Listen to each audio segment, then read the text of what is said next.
Hello, Axilla here for Faceless Gaming, and this is going to be another first-person replay commentary on a Dota 2 game I played.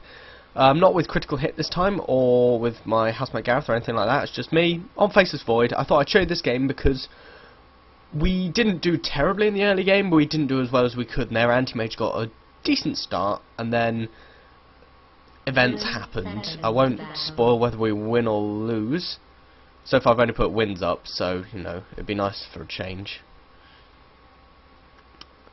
I don't like to put up losses because, one, obviously that makes me look bad, but that's not the main thing. The main thing is because if you're losing, you're normally really suffering. Especially for me, I like to play carries, so if you lose, it's because your carry suffers and they don't get enough farm and they're not able to show the true potential of the hero. Whilst if you win, it's normally because you're able to do something with your hero. You're able to succeed and help your team. I mean, if 3 of your team are doing terribly, but you win because of 2 people, and you're one of the terrible people, obviously that's not showing the potential of your hero, but... Anyway, so, I was playing Faceless Void. I believe this was a random draft. And I was going to carry anti-mage, but they picked anti-mage, and so I was like, okay, well, I'll go Faceless Void, why not? Starting... I'll just go over his abilities now, rather. Firstly, Time Walk. It's basically a blink effect, but it's not instant. It's a short travel time, and wherever you land, or if you, I think it's if you pass through something and in the small area where you land, it slows the movement speed. So it's very useful for chasing and just missing all the denies. Doesn't really matter. I'm getting quite a few last hits. I'll open that one up. 4, good. I got the first creep wave. Or second, I don't know what it was. But yeah.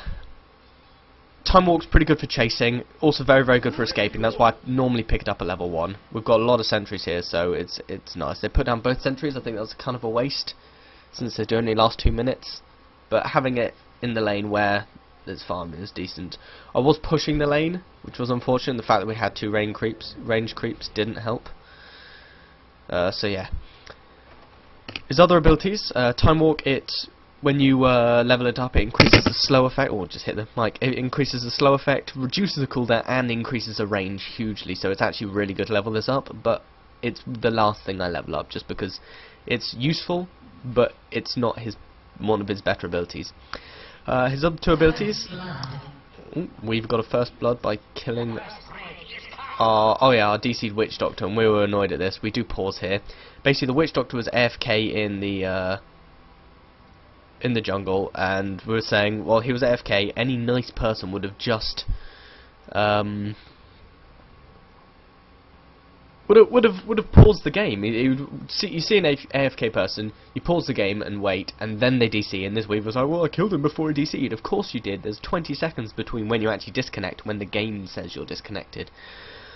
Anyway, I'll get back on with the skills. Backtrack is his second ability. It's a passive evasion chance, but it stacks directly with evasion. It's not diminishing, because it's not an evasion, you simply dodge it. It's not technically evasion, but it works similarly to evasion. You dodge both physical and magical with it. There's many times where I've dodged things like Sniper's Assassinate, or Laguna Blade, or Zeus's ulti even. Just all that fun stuff. I've even dodged an OD ult with it. Like, the ult happens, I didn't lose any health, and I saw the little backtrack animation. I was like, well, I didn't know that you could dodge things like that. Apparently you can. Backtrack scales quite nicely. Stop clicking on the Weaver. Backtrack scales quite nicely. It goes, I think it goes 15... No, I think it goes 20... I can't remember now. I think it's 10, 15, 20, 25%, so it increases by 5% each level, so it's decent to get at first, and then better to kind of leave it. His next ability is called, I think it's called Time Lock, and that is basically a passive bash chance, and the bash doesn't like stun it kind of stuns them, but it knocks them, it doesn't knock them back like Spirit Breakers, it's just a bash, and it freezes them in time, but it does interrupt all animations and stuff. This Weaver got the AFK, got the disconnect kill, and then was like, is he coming back? Oh, we're just annoyed with him. His only last hit is on a hero. And Faceless Void's ultimate ability is the big one, it's Chronosphere. It creates a big purple bubble on the battlefield, and any units that are trapped inside it, anything, simply can't do anything. They lose all evasion, they lose all, I'm pretty sure they lose all block. They don't lose things like armor or magic resistance, but they lose block chance, evasion chance, they lose invisibility whilst in the chronosphere, all of that good stuff. So it basically makes them as vulnerable as they're ever going to be to it. Basically pigs people. Turns them into a sheep or a pig or a chicken or a frog or whatever. Very, very good, and face any units, including allies, but Faceless Void can move through it. I believe if Rubik steals Chronosphere, Faceless Void can't move through that one, but it used to be that Rubik couldn't and Faceless Void could, so it was kind of a useless ulti to steal for the most part.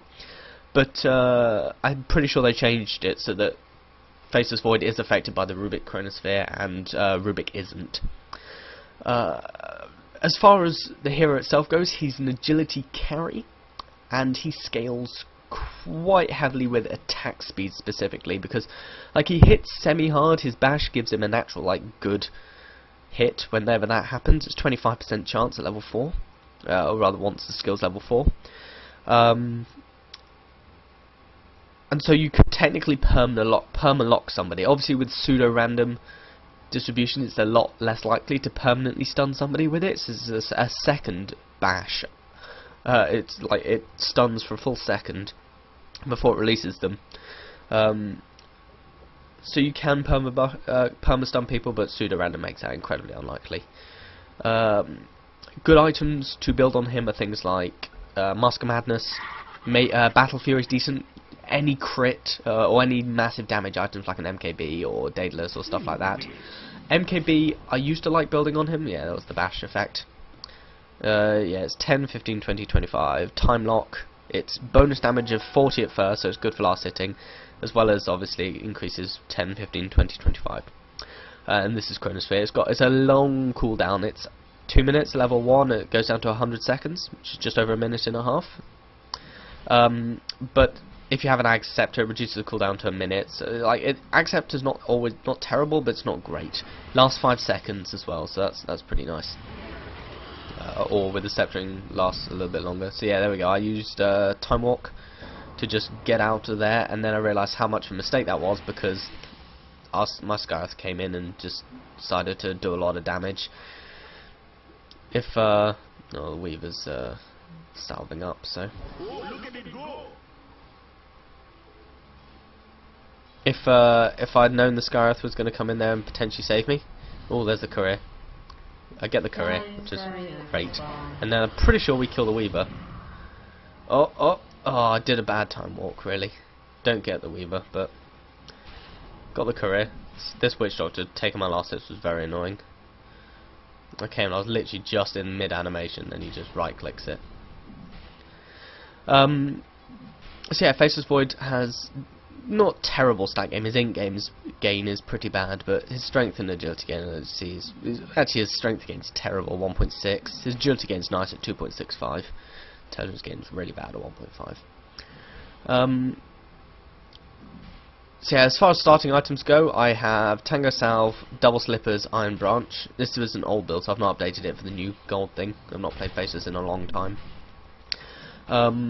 Reason for that is because you can just buy a Poor Man's Shield. From the side shop you can get a Stout Shield. It's really, really nice. Stout Shield's great because it kind of doubles up with your backtrack. Gives you a decent block chance as well as the 6 agility for extra last hitting power. I don't care about them going on me so hard because I'm quite okay. I didn't have enough mana for Time Walk there, so I was at risk, but I knew both my supports were there, so I didn't feel terrible about it. And it looks like they're going to get the Jakiro. Oh no, not quite. Didn't get the Jakiro in the end. The Skyearth Mage had to back, and the Puck came in. Weaver got the Skyearth Mage, and I'm still last hitting. And Puck got the Jakiro. We're able to get the Weaver. He's chasing the Witch Doctor back. Silenced. I couldn't quite get him. The Weaver's semi-blocking. There we finally get him. Good, and I get the last hit. It's even better. So yeah, I bought Brown Boots from the side shop, and then I'm going to go for a Hanamidas. Now, Hanamidas is decent on Faceless Void because he's not great without farm.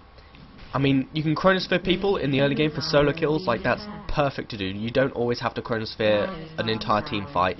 In the early game, if you use it for a solo kill, like that's quite often better, since your team can't really do too much in a team fight. If the chronosphere's down, if they're all inside the chronosphere, or if they can't get close enough to use it. Luckily for us, their heroes are all pretty short range, like Anti-Mage obviously melee, Magnus is melee. Weaver can't hit people in the center of the chronosphere without touching the side of the chronosphere, I think. Let's see, as far as their cores go, chronosphere is quite effectual versus them. But terrible missing that last hit. I'm not doing too bad on farm. Darkseer's doing the best, but he's basically had free farm in the top lane against their Anti-Mage, unfortunately. The Anti-Mage is actually doing a lot better than I'd expect, though. He's close to me on last hits, 25 out of my 26. I've got a lucky bash there, so I managed to last hit that creep. I've got my Midas recipe now. The reason I went with the Midas instead of the Gloves of Haste first is because it's quicker for me to do that. As you can see, I don't have enough money for the Gloves of Haste, so I wouldn't have had enough money for the Midas given this point.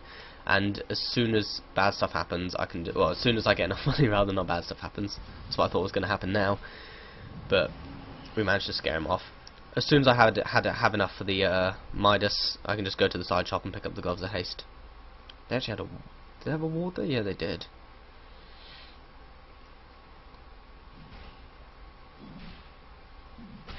So yeah, I'm maybe 2 last hits away from getting my Midas now. So I really want to get these 2. See, my supports are scared. Oh, I missed that one. It's terrible. My supports are running scared because they did have 3 heroes here. One, the Magnus kind of came back and then went away and then came back again, and missing more last hits, so I've still not got my Midas. It wouldn't really be safe to go to the side shop anyway, but you know, I just wanted to block it from the tower so that the catapult could hit it once more, but alas, I was unsuccessful. Now I've got my Midas, but I know the side shop's not safe to go to, so I start sending on the courier. We get the Weaver, and then I was like, well, it would have been fine if I just got it from the side shop. Alas, I leave my team to do what they want. I was buying some stuff, leaving my team to fight. There wasn't really much I could do to help. I probably could have chronosphered, and everything would have been okay. But our puck was diving really hard, and I was quite concerned for him. As it stands, our puck got the Jakira in the end, and managed to escape, by the looks of things.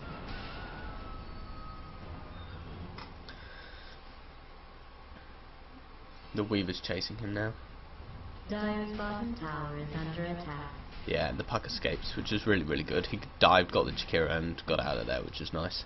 I'm going to keep the last hits up here just so you can see how my farm's going. I am currently top. I don't know if I'm top net worth. No, the puck is, because of the amount of kills he's got. He's on 3-0-1, so he's got most. He's been there for every single one of our kills. It's quite nice. Midas, like I was saying, is really good because Faceless Void is terrible without items. Like, you chronosphere somebody, great. They can't do anything for 5 seconds, but you also can't do anything for 5 seconds because you don't have the damage output. Simply, you don't have the attack speed to bash them enough. You don't have damage output. So attack speed's really, really good on Faceless Void, as well as just any damage item. The reason why I don't like getting MKB so much anymore is because they lose evasion whilst in chronosphere, so there's really not much point for getting MKB unless you're just right clicking, but you want to initiate with a chronosphere, take out their carry, and then pick off anybody else or just take their base. So I was a little worried here since I was on not so high health. Finishing up my power treads next. Power treads, best boots for Faceless Void. The only other ones that might be okay would be I'm trying to think now what their name is. Phase boots, and that's purely because of the movement speed and their bonus damage that they give you. But the attack speed is just so nice with Faceless Void. He gets a lot of his early game damage from his bash chance. As you can see there, I was jungling quite easily with it. Just use my Midas. Now Anti-Mage actually starts to get a couple kills now, so he's on a double kill. And he killed the puck for a lot of gold. So he should be like top of the net worth now. Yeah, he is. and just below him. And a farming anti-mage is potentially just as scary as a farming faceless. And I saw the Jakiro go in here, so I was like, okay, well let's just kill the Jakiro. And he gets stunned by the Witch Doctor, which was lovely, and then Scarith Mage doesn't necessarily steal my kill, but I looked dead as dicks here, so I just ultied and ran away. There's not really much I can do here. I kind of lingered a little bit just to maybe bait them, but... And then this puck comes in, does a lot of damage, almost gets the double kill, but then the Chen ulti comes out, saving both their team. That was very well played and good map knowledge by the Chen, who's actually on the other side against the Darks here. I don't know if he needed it, but he was doing well. Next item I get after Power Treads, which I keep in agility for the most part, is oh, I just got killed there. I thought my team was still alive, but apparently the Weaver picked off the Witch Doctor, and then it was me versus the Anti-Mage, and I just got shockwaved by the Magnus, so I was dead. Next item I get for Faceless Void is a Mask of Madness, because you Chronos Fist somebody and then you Mask of Madness. That's enough attack speed to normally solo kill them basically every time. Really, really good. I don't pick up a 1 so much on Faceless Void, and I probably should, since he's very squishy. He dies quite easily to magic nukes. Yes, you can backtrack them, but he does die relatively easily. So yeah, my Midas is off cooldown, so I'm like, must go use Midas. I don't mind using it on the small creeps either.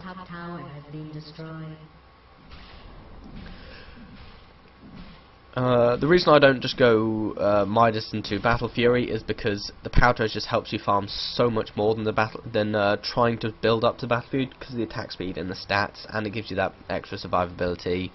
And I was just coming in for that last hit, and Witch Doctor stole it again. He just carried on doing little things like that. It's obviously not end of the world, but it's annoying for me since I'm our farmer, I'm our carry, and I'm the only thing who's going to be able to stop this anti-mage, who has not gotten that much farm recently, but he has gotten quite a few kills, so that's unfortunate. So yeah, I pick up my Morbid Mask here, so I have sustain in lane. And the reason why I picked up the Faceless Void over a couple other carry options was because look at that Witch Doctor ult. It's just going to work. And that was really, really good for us. That must have been horrible for them. They just sat there not able to do anything. They just died. But yeah, the reason I did end up getting the Faceless Void, like I said, I wanted to anti-mage farm, but it was probably better for me to get this Faceless Void because we need a way of stopping the Weaver. I mean, we got the puck, which was great, and we have the Scarif Mage, which is great. Double silence, really good. Also, silence is good at stopping anti-mage, because obviously then he can't blink away. But we had all these ways of dealing with the Weaver, and then plus my Chronosphere as well just made it really good. There's a solo RP for our Darkseer, who I'm imagining would just surge away. I can't remember if he dies or not. Yeah, he just gets away. You shall not. And that was a terrible, terrible vacuum for our Darkseer. Very, very late, very, very bad. I don't know if it was on cooldown, but it was just bad. He does get away, and he's chilling in lane. Look at him on the minimap. There he is. I was just like, go home. You are too low. Dire's middle tower is being attacked. But yeah, I do still have the most last hits, and now that I've got my Morbid Mask, my Mask of Madness, I'm going to go for my Battle Fury. The reason I go for the Mask of Madness over the Battle Fury, even after I got my Power Treads, the Anti-Mage just came and killed the Darkseer. He should have just gone home. Stupid by him. Very, very stupid. He was on no health, he had very little mana, and he stayed. I mean, it was just silly. Yeah, the reason I go for the Mask of Madness is because, like I said, without items, Faceless Void can't solo kill people. He can't really kill people in the early to mid game unless he has good farm. And Mask of Madness is probably the best way of getting him that extra damage he needs to solo kill people, because it gives him sustain, so he can jungle quite happily and get more farm that way. But not only that, you can use it obviously for the 100 attack speed, and if you Chronosphere people and then 100 attack speed, you're going to be able to deal out a decent amount of damage. So as you can see here, I'm hitting for 97, which is almost 100. They see me because of the ward there, and I was a bit worried about this, so I was like, oh, if I can just Chronosphere and Mask of Madness is up. Puck ended the anti-mage with his ultimate. We got the Weaver from that as well.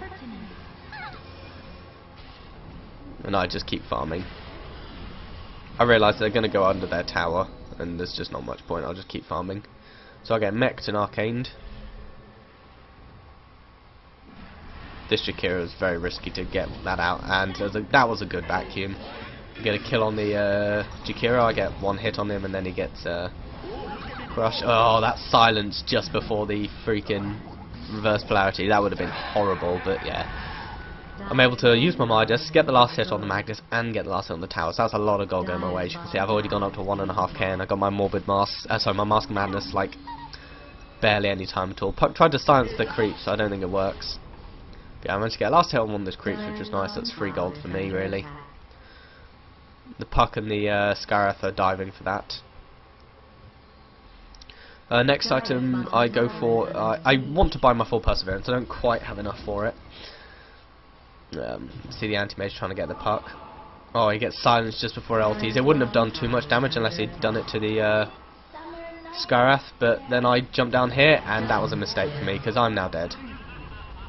There's not much chance of me escaping. I don't have enough mana to jump away. I get surged, but I'm stuck. I get mech'd by the Darkseer. I do look really dead. Oh, I get missed by the RP, but the shockwave kills me. And then they clean up the rest of our team, I'd imagine, which is unfortunate. I shouldn't have died that, and my team did the right thing by staying there and trying to save me, and they very much almost did. I would have survived had I not been clipped by the shockwave.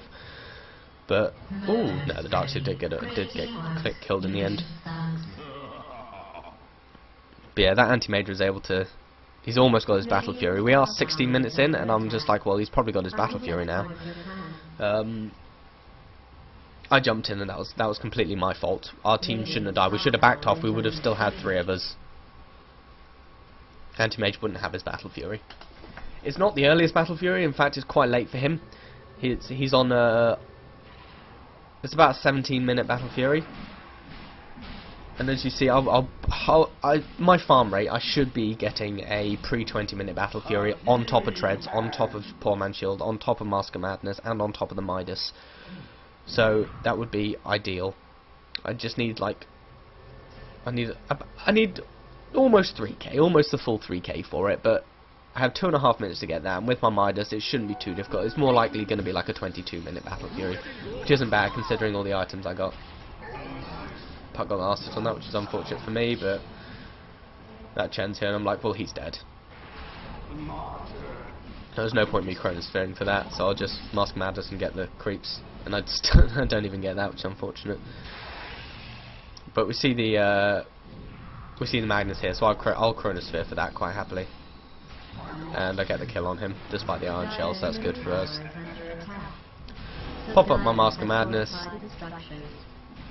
Been able to last hit the tower, or kill the tower quite easily. And despite being a very item dependent carry, I'm quite active Faceless Void in my team participation, just because my ultimate is so useful for dealing with the team, with opponents. And I'm like, okay, well, they're all alive other than the Magnus really. We're probably not going to be able to get the tier 2 since they've now managed to gather, so I'll just go and take the farm bottom rather.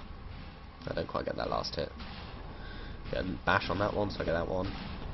You see, with the attack speed, I got a really good damage output. I was able to farm almost all of that creep wave really happily, and we're now almost a minute and a half from where I said I was going to get my Midas, and I've got 1.6k. So I'm looking at having a decent timed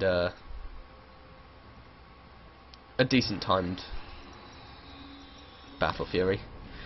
Reason Battle Fury is good and is not necessarily too greedy to go Midas Battle Fury is because if you get multiple people in your chronosphere and you're just going to work on them, that's cleave damage. You're just nailing on them. I was like, well, I saw him put a ward up there, and then I was watching, and so I see their other ward just kind of breaks. I'm like, well, they've got a ward there. We should de-ward that.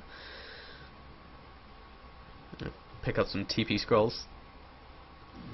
Stay safe. I'm like, okay, well, I've got chronosphere in 10 seconds. I might not be farming, but I'll just kind of stand here and see if they do anything. Then it doesn't look like they're going to commit to it too hard without a creep wave, and so I was like, well, it's a waste of time me staying here. They actually have a ward up there, which I was worried about, but because of my bash chance, I can just bash ancients and take ancients quite happily. They can see me doing this, and they probably want to go on me, but there's only one set of ancients, it's not necessarily a stack. I'm not killing these as quickly as I'd like. I mean, there's a fight happening, so I'm just like, I I should really go. So I was like, yeah, no, I'll ignore that creep and I'll go. The Darkseer does get picked off, and there's 3 of them there. They're all relatively close. Puck managed to get a good silence off. I take a lot of damage from that anti-mage. Now I'm taking damage from the tower here. I just want that Weaver, and now I'm basically dead. There's not really much I can do to survive this. Yeah, it was bad by me. I didn't even, my mind's just off cooldown now as well, so we managed to pick up the anti-mage. The Puck's stopped moving. He might have been able to get away from the Jakira if he hadn't stopped, but I don't know. We lose almost our entire team for that. It was a 4v4 trade, but and we kept our Skywrath compared to their Jakira, so that's actually probably a little bit better for us trade-wise, but I died after being killed by the anti-mage, I think. Yeah, I was killed by the anti-mage, and that's a lot better for him because he gets the farm. I killed the Weaver, but he's not their primary farmer in this, they're anti-mages, so I'm a little bit worried about that. See, net worth, yeah, I'm up top, I'm doing okay. The anti-mage does have his Battle Fury, but I'm less than a K from mine. I'm about 800 for mine, so I'll TP in, pick off the range creep. Not get that last hit, but I'll get that one. And that one. Now, as you can see, I'm 400 off my Battle Fury, and things are going quite well. It's going to be about a 22.5 minute Battle Fury, which isn't too bad after a Midas, after a Power Treads, and the Mask of Madness. With a Battle Fury, you farm so much quicker. You don't quite farm as quick as an anti-mage because of his blink ability being like 5-second cooldown and much further range than Time Walk. But you still farm really quickly and it's really nice. So I'm going to put the net worth up here now instead of the last hits. See, I want these skeletons to spawn just for that little bit of extra gold, and I'm just like, well, I'm close to it, so literally this last creep and then I've got it. And there's my Battle Fury. Perfect. Yeah, 22.5 minute Battle Fury. And that's really nice. I used to get a Quelling Blade on Faceless Void for the extra last hitting power, so I used to be able to jungle a little bit quicker with obviously cutting down the trees, but I decided, but this game I don't, and it's not necessarily a bad choice. Quelling Blade is good, but over a Stout Shield, I wouldn't get it over a Stout Shield, especially since the Portman Shield upgrade for that is so good, and I know I don't get a Stout Shield at the start, but like an alternate starting build for Faceless Void is basically the exact same as mine, except instead of double slippers you go Stout Shield Branch, and I see a fight here, so I TP in, and I'm like, okay, well I'll use my Midas, and I can see them all there, we've seen that they're there, so I'm like, okay, I'll get frozen, that's okay, I don't mind about that, I just really want to go on this, so I go Chronosphere, and there we go, look at that, with Mask of Madness, I have a large damage output, I get frozen in place, which is unfortunate, but I'm able to Mask of Madness out of there. We didn't lose anybody for killing their Chen, and our Puck got the anti-mage before I killed the Chen, so I don't know. Now, we're basically out-farming their entire team. I've got almost 3k more farm than their anti-mage, and our Puck's just behind the anti-mage as far as farm's concerned, so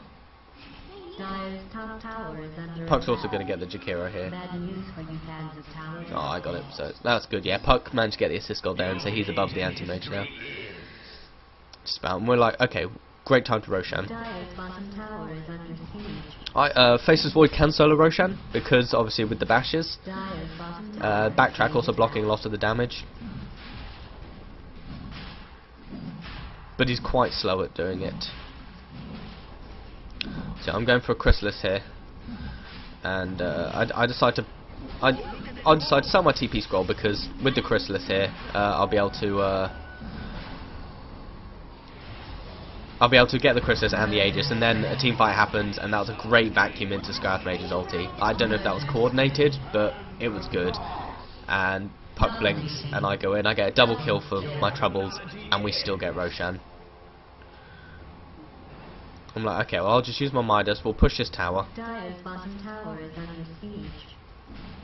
didn't quite get the last hit. catapult kind of threw me off. I thought I was going to be able to get one more hit in after that, but the catapult came in and threw me off.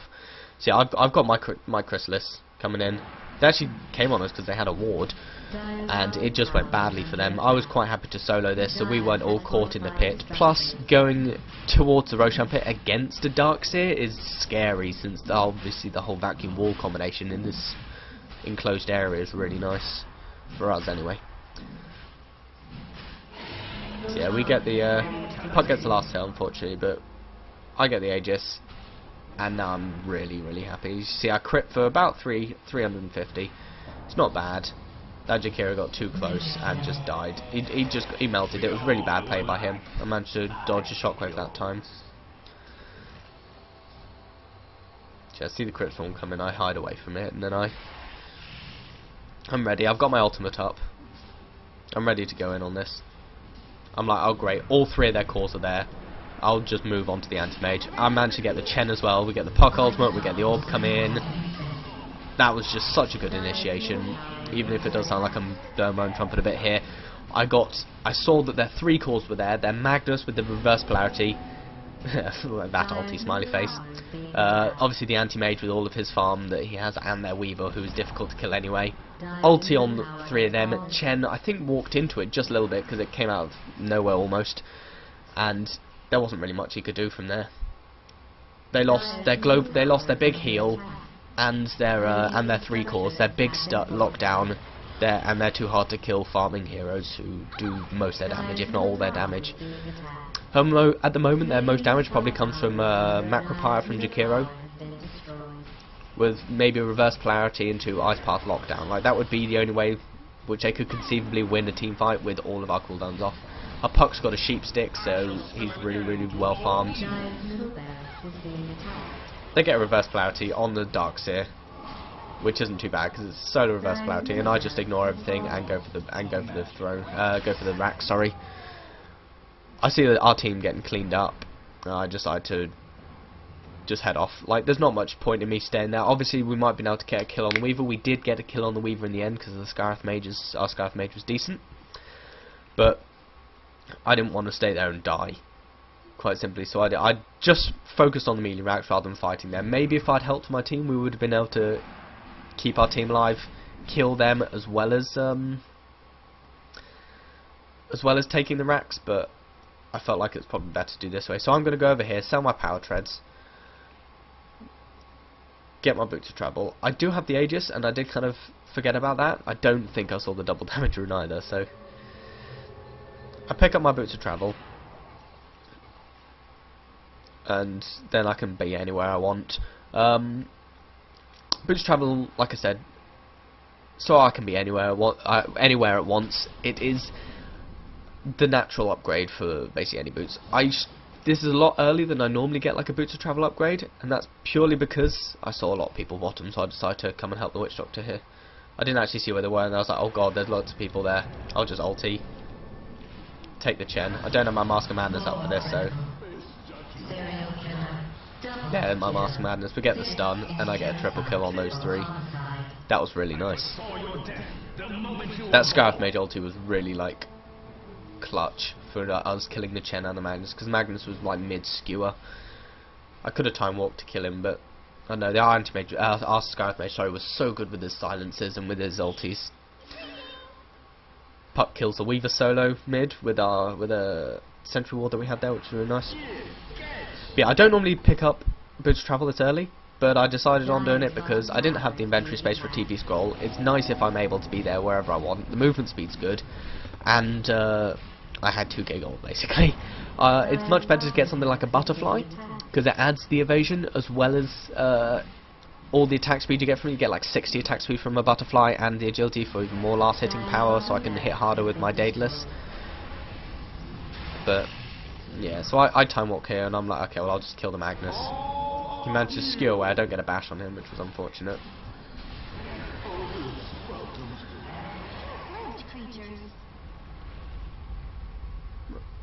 Heard the Magnus RP. I don't know what he RP'd, but we just stood out here, and I was like, actually, we've not won this. We've only got one lane of racks. Oh, okay, we do have 2 lane of racks now, so I'll come here, use my Midas, just keep getting that gold.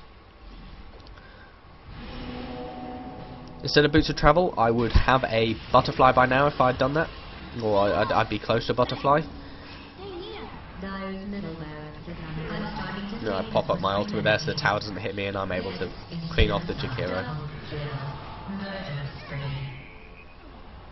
No way of saying the Weaver, but we get really good with killing him. And that's basically game. But yeah, Butterfly's much better than getting boots of travel this early on, but I got it. Normally on Faceless Void I'll go like Chrysalis into Butterfly, because Butterfly is a massive damage item that you can save up for. It is really good because obviously you get the Talisman of Evasion and then you just save up for the rest of it, or you can, if you're not dying so much, you can just get the Eagle Song and then save up that little bit extra for the Talisman of Evasion. And you can be difficult to kill, and the Chrysalis gives enough damage, or enough crit damage for you to start getting all those kills that you need to in your ulti. But picked up my Daedalus, then Boots of Travel, and I was basically fine. Yeah, then Magnus comes here, and I'm just like, well, I'll just start right clicking, and I'm like, oh god, that macro power actually hurts. So as you can see, like I said, their most damage is basically the macro power. Chen uses his ability on me, and I'm like, okay, well I'm low. Witch Doc's ulti starts to clean up, which was really nice. I don't think we get any kills from it, but did the Magnus buy back? Oh no, we just didn't kill the Magnus. Oh yeah, skewered away. Our anti-mage kills the Darkseer. And I'm really low here. I look dead. Yeah, and there we go, I die. I was considering buying back, but we got both their middle towers. We have 2 lanes of racks. And if I bought back here, then I would have to save up another K and a little bit to get my butterfly. But I'm like, okay, we'll just wait for me to come alive, and then we'll end it. I don't know if you saw that, but yeah, like I said, I noticed my Aegis ran out about 12 seconds before they kill me. Can I hit B button, or no, I can't get back. Yeah, if you go back on this video and watch, the Aegis, as I'm hitting the tower, ends, and so I get like a regeneration rune effect, like the little buff from regen rune.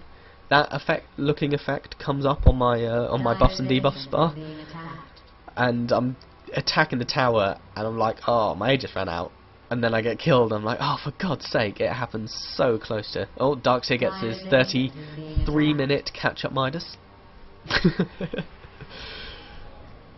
Midas gaming for you. What are our items looking like?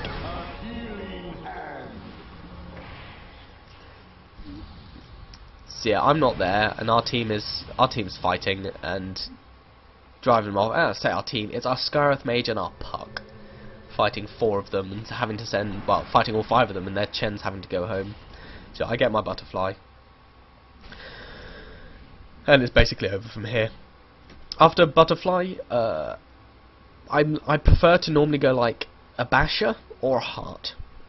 Heart because if you're really tanky as it is with your innate evasion that you have, as well as the evasion from butterfly. But like I said, magic nukes can just kind of burn you down quite happily. You see the macro power really did so much, so a BKB wouldn't be terrible. We just kill the Faceless Void. Sorry, the anti-mage. I get reverse polarity'd, but I'm like, well, fuck it, I've got like 300 health, let's go on this. That ulti. And there we go, there's a triple kill. And that's game. It was game when we basically got the first racks. We were just taking such good team fights. But yeah, I've got my butterfly, and that makes me super tanky. I almost died there. They throw a lot of nukes on me, and if their whole team had been there to back it up, I would have died, and we might not have been able to clean up. But as you can see, without much of my damage, we still drove them back. And then, after driving back, I just ulted and did it. I time walked, so I was in the middle of the map here. I was quite happy with that. So yeah, that was me playing Faceless Void. I hope you enjoyed it. I rambled a lot during this video. I was able to talk a lot, which is quite good. My GPM wasn't terrible. It's 783. Experience wasn't terrible either. My net worth was great. So yeah, again, thanks for watching. I've been Axilla for Fairhouse Gaming. I'll close the replay. And yeah, if you like this video, hit the like button. If you have any suggestions on what heroes you'd like to see me play, just so you know, I'm terrible as any micro hero. So Meepo, Sylar. I'm not bad as Brewmaster, even with his ultimate micro. Who else am I bad with? Visage. I played a game recently, my first, I think not my first Visage game, but I think it was like my 5th Visage game ever. It's my first one in about 8 months, and we won, but nothing to do with me. I was not good during that game. So yeah, any suggestions of anything you'd like to see or anything like that, please throw them down in the comment section. We might be working on a new OMG Dota video, so if you'd like to see that, please say that you'd like to, because that was fun to do, and might play that anyway, but I don't know. So again, yeah, thanks for watching. I've been Axilla for Faceless Gaming. If you want to be notified when new videos come out, hit the subscribe button again, like if you like, comment if you have any suggestions, and until next time.